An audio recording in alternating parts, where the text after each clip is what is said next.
இது என்னக்கா? கருவாடு. கருவாடு கிரேவி. Right right.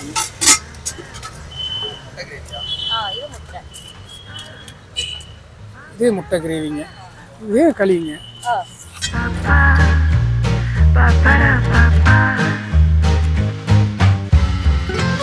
என்ன சட்னிங்க? இது தானி வகை பருப்பு வகை சாமி. கொள்ளு, உளுந்து, கடலைப்பருப்பு எல்லா வகையும் சேர்ந்து அப்படியே. இது கீரை குழம்புங்க.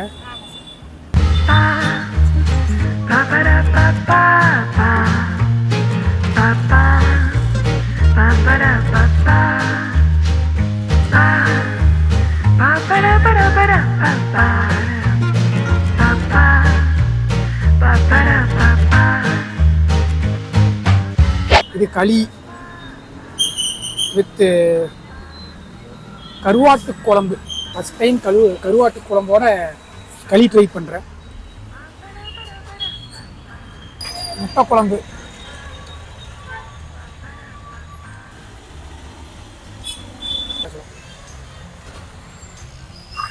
களியும் கீரை குழம்பு சட்னி 40 ரூபா. களி வந்து 40 ரூபா. முட்டை கிரேவி 20 ரூபா. கருவாடு கிரேவி 20 ரூபா. எப்படிங்க அந்த ஐடியா வந்துச்சு உங்களுக்கு? களிக்கடை ஆரம்பிக்கலாம் அப்படின்னு சொல்லிட்டு எப்படி ஐடியா? பாரம்பரிய உணவகை கொண்டுட்டு வரணும்னு ஒரு ஆசை தங்கம். அதனாலதான் இதை கொண்டு வந்தோம். அது ஏன் மெயினா களி? பாரம்பரியமா நிறைய இருக்குல்ல. பாரம்பரியத்துல நிறைய இருக்குன்னா களி ஐட்டம் ரொம்ப ஹெல்த்தியான ஃபுட்டு. அந்த காலத்துல எல்லாம் இன்னுமே கிராமத்து ஆளுங்க சாப்பிட்டு இன்னும் 80-100 வருஷம் வரைக்கும் வாழ்றாங்கன்னா ஹெல்த்தி ஃபுட் இதுதான் அதிகமா சாப்பிடுவாங்க. கம்பு, சோளம் எல்லாத்துலயுமே உங்களுக்கு எல்லாத்துலயுமே களி செய்ய தெரியும். ஆனா விரும்பி சாப்பிடறதுக்கு ஆள் இல்லை. விரும்பி சாப்பிட்டாங்கன்னா வெரைட்டியான களிங்க போடுறதுக்கு நாங்க தயார். உங்க இதெல்லாம் டேஸ்டா இருக்கு. முட்டை குழம்பு, கருவாட்டு குழம்பு, இந்த சட்னி, அப்புறம் உங்களோட கீரை குழம்பு, இந்த காம்போல அடிக்கும் போது களி இன்னுமே உண்மையே நல்லாதான் இருக்குங்க. நீங்க எவ்வளவு வருஷமா கடை போட்டிருக்கீங்க? இங்க 2 வருஷமா ஆயிடுச்சு தாங்க. ஆனா விரும்பி சாப்பிடறதுக்கு தான் ஆள் இல்ல. ஆனா ஹெல்த்தியான ஃபுட்டு சாமி. நம்ம மழையிலயும் சாப்பிடலாம், வெயில் காலத்துல எல்லா நேரத்துலயும் சாப்பிடலாம். ஆனா இது மழை காலத்துல சாப்பிட்டா சளி பிடிச்சிரும்னு சில பேர் நினைக்கிறாங்க. அப்படியெல்லாம் இல்ல. எல்லா நேரத்துலயுமே கிராமத்து ஆளுங்க ஈவினிங் டைம் எல்லாமே இதுதான் ஃபுட்டாவே இருக்கும். இன்னுமே எடுத்துக்கிட்டா கூட இட்லி தோசை கூட அதிகமா இருக்காது. எல்லார் வீட்லயும் களி தான். நைட் ஆயிட்டும், சாயந்தரம் நைட்டு போனாவே களிதான் எல்லார் வீட்லயும். நீங்க இங்கீங்களா இல்ல? சொந்த ஊர் வந்து தர்மபுரி சாமி. சரிங்க சரிங்க. தர்மபுரி இங்க வந்து 20 வருஷம் ஆயிருச்சு கோயம்புத்தூர்ல. சரி இங்க வந்துட்டு சரி ஆரம்பிக்கலான்ட்டு பார்த்தோம். ஆனா ஹெல்த்தி ஃபுட் சாப்பிடறதுக்கு தான் ஆள் இல்ல. எப்படி வியாபாரம் போகுதுங்கக்கா? வியாபாரம் டல்லு தான் தங்கம். ஏன்னா எல்லா பிரியாணி ஃபாஸ்ட் ஃபுட் ஐட்டம் தான் சாப்பிடுறாங்களே தவிர பீஸா பர்கர்னு இந்த ஹெல்த்தி ஃபுட் சாப்பிடறதுக்கு ஆள் இல்ல. ஆனா இதுல வந்து ரொம்ப டேஸ்டி வேணும்னு எதிர்பார்க்கறாங்க.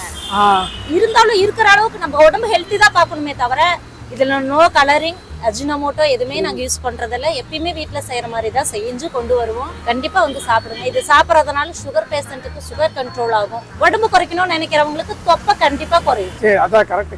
ஏன்னா இது வந்து வெயிட்டேஜ் போடாது, கொழுப்பு சத்து அதிகமா இல்லை. அதனால அதே தானி வகை சட்னி பண்றேன். கொள்ளு, உளுந்து, கடலைப்பருப்பு எல்லா வகையும் போட்டு அரைப்பேன். அது ஹெல்த்தி ஃபுட்டு தான். அதே மாதிரி கீரை ஒரு நாளைக்கு அரைக்கீரை, தண்டுக்கீரை, பாலக்கு, முருங்கைக்கீரை அப்படின்னு ஒரு நாளைக்கு ஒரு கீரை மாத்திரும். இதே முட்டை, கருவாடு அது புரோட்டீன் சத்து இருக்கு.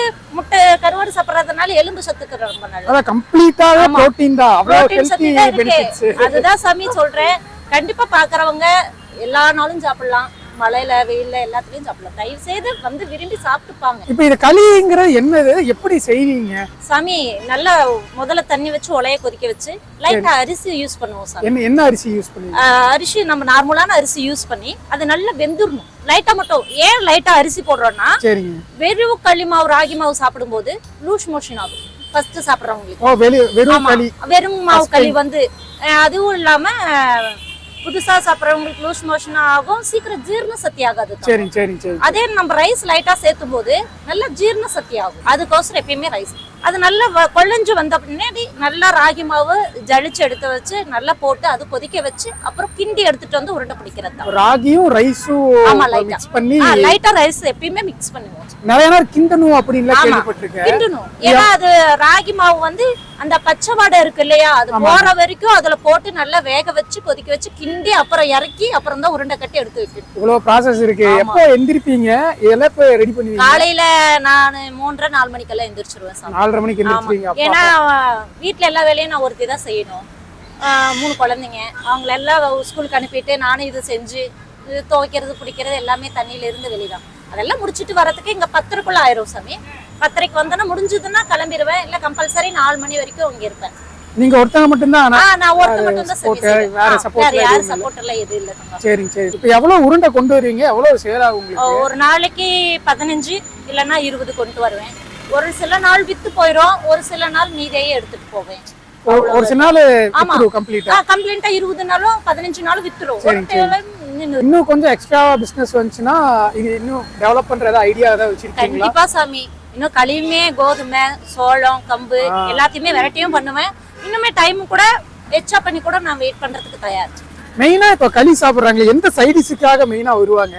இதுக்காக இல்ல சாமி, இப்போ கோயிலுக்கு மாலை போட்டிருக்கவங்க எல்லாருமே சரி, ஒரு சிலர் வெஜ்ஜுக்கு விரும்பி வருவாங்க. நாங்க ஃபர்ஸ்ட்ல வெஜ் தான் போட்டிருந்தோம், அப்புறம் நான்வெஜ் கேட்க ஆரம்பிச்சாங்க.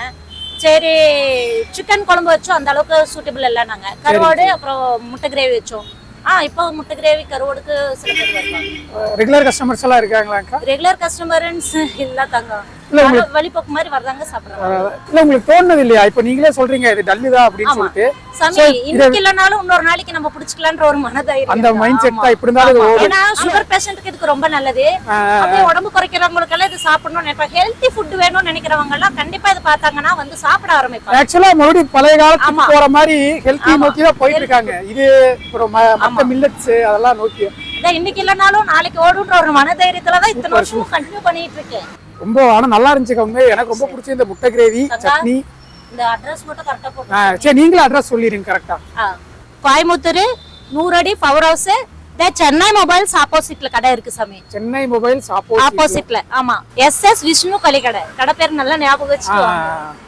பெங்களூர்ல பாத்தீங்கன்னு வைங்களேன், எப்படி நம்ம ஊர்ல வந்து இட்லி தோசை கிடைக்குதோ அதே மாதிரி வந்து அங்க களி வந்து கிடைக்கும். ஃபுட் ஐட்டம்ஸ்ல வந்து நார்மலைஸாவே சேர்த்துட்டாங்க. நம்ம ஊர்ல அப்படி இல்லை. நான்லாம் பாத்தீங்கன்னா வீட்டுல செஞ்சாங்க கூட களியெல்லாம் சாப்பிட மாட்டேன். அது காரணம் பழைய படங்கள்ல எல்லாம் களினாலே அது வந்து ஜெயில சாப்பிடுற உணவு, ஜெயில் கைதிகள்லாம் சாப்பிடுவாங்க அப்படிங்கிற மாதிரி தான் பார்த்து தற்குறித்தனமா யோசிச்சு களி வந்து வீட்டில் செஞ்சாலும் வந்து அவாய்ட் பண்ணிடுவேன். பட் களி உண்மையாகவே களி ப்ளஸ் அந்த காம்போவோட சேர்த்துனா அது எவ்வளோ டேஸ்ட்டாக இருக்கும், அது ஹெல்த்தியும் கூட அப்படின்னு தெரிஞ்ச பிறகு இப்போ வந்து எதெல்லாம் நல்லதோ அதெல்லாம் தேடி போய் சாப்பிடக்கூடிய ஒரு மைண்ட் செட் இப்போ தான் புத்தி வந்துருக்கு. ஸோ ஹெல்த்தியாக சாப்பிட்ணுன்னு நினைக்கிறவங்க, இல்லை வெரைட்டியாக ஃபுட்டை ட்ரை பண்ணி பார்க்கணும் எனக்கு அப்படின்னு நினைக்கிறவங்க தாராளமாக இந்த ராகி களியும் ட்ரை பண்ணலாம்.